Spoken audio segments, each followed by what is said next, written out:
الحمد لله وكفى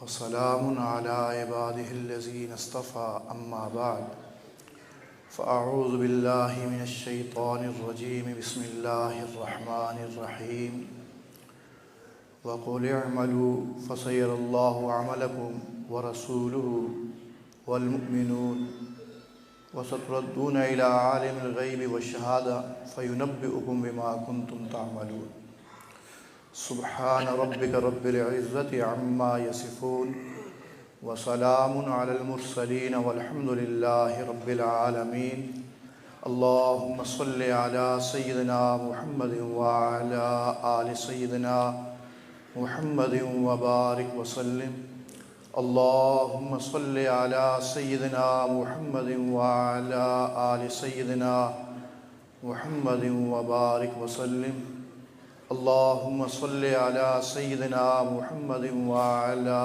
آل سيدنا محمد وبارك وسلم۔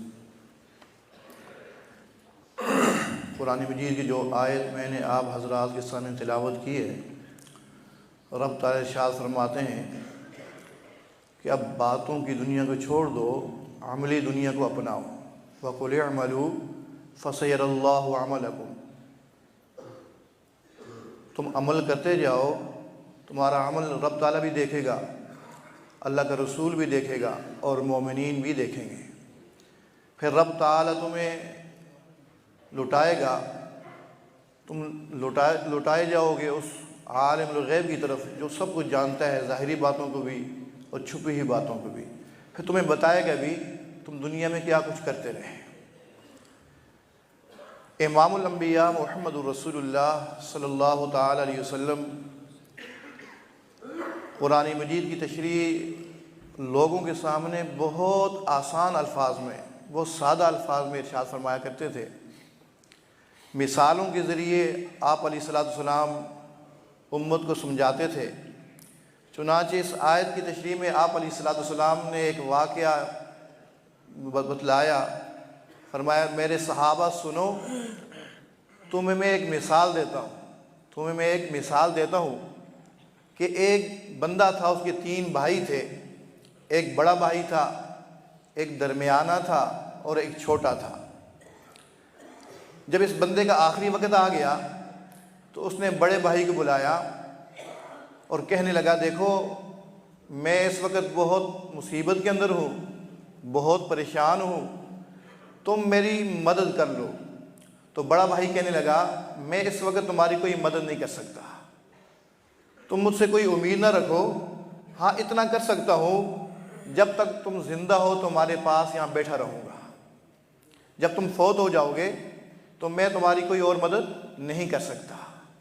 اس کو بہت افسوس ہوا، میں کتنا خیال کیا کرتا تھا اس کا، بڑے بھائی کا کتنا احترام کرتا تھا، ہر وقت جو ہے میں اس کو اپنے آگے رکھتا تھا، اس کی ضروریات کا زیادہ خیال کیا کرتا تھا۔ اب میں پھنس چکا ہوں، پریشان ہوں اور یہ مجھے کہتا ہے کہ میں تیری کوئی مدد نہیں کر سکتا۔ اس نے درمیانے والے بھائی کو بلایا، اس کے سامنے جو ہے یہی بات رکھی، میں بہت پریشان ہوں، یہ میری جو ہے بہت مشکل وقت ہے میرے اوپر، تم میرے ساتھ تعاون کر لو۔ وہ کہنے لگا میں بھی تمہارے ساتھ کوئی تعاون نہیں کر سکتا، ہاں اتنا کر سکتا ہوں تم اگر فوت ہو گئے تمہیں جا کر میں قبر میں دفن کر دوں گا، اس کے علاوہ میں تمہارے ساتھ کوئی تعاون نہیں کر سکتا، مجھ سے کوئی اور امید نہ رکھو۔ اس کو بہت افسوس ہوا کہ دیکھو میں اس کا کتنا خیال کرتا رہا، اس نے مجھے جو ہے آسان سا جواب دے دیا۔ پھر اس نے چھوٹے بھائی کو بلایا، بھائی دیکھو میں تمہارا کتنا خیال کرتا رہا، اس وقت میں بہت پریشان ہوں، مجھے یہ بھی جو ہے میرے ذہن میں یہ بات ہے کہ جس طرح تمہارا خیال رکھنا تھا اس طرح خیال نہیں رکھ سکا، لیکن تجھ سے امید ہے کہ تو میرا اس وقت خیال کرے گا۔ چھوٹا بھائی کہنے لگا ہاں بالکل میں آپ کا خیال کروں گا، آپ نے اگرچہ میرے ساتھ جو ہے اپنی زندگی میں کوئی خیال نہیں کیا لیکن میں آپ کا خیال رکھوں گا، میں آپ کو اکیلا نہیں چھوڑوں گا، جب بھی میری ضرورت آپ کو پڑے گی میں آپ کا ساتھ دیتا رہوں گا۔